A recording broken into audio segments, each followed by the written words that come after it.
छोरछोरी, निमुखाका छोरछोरी, आवाज विहीनहरूका छोरछोरी अहिले के हो भन्दाखेरि चाहिँ सामुदायिक विद्यालय गइरहेका छन्, जसको पहुँच निजी विद्यालयमा छ, जसको पहुँच निजी विद्यालयमा छ।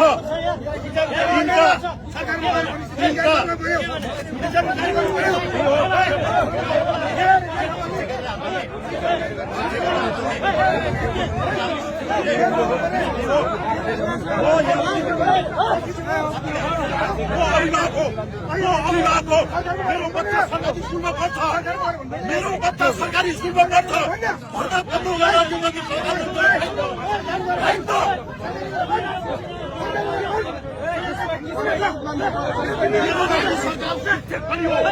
मेरो लागि सरकार शिक्षक बनियो।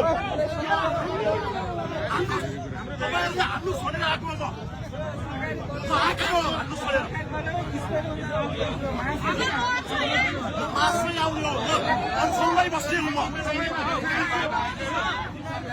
सरस्वती माध्यमिक विद्यालय गोदावरी नगरपालिका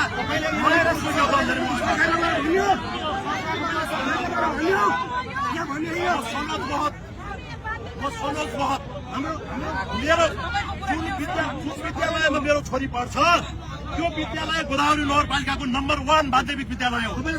सरकारी कार्यालयमा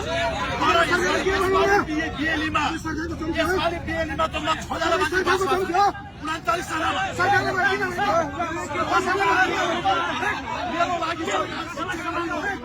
मेरो लागि शिक्षक सरकार बन्यो।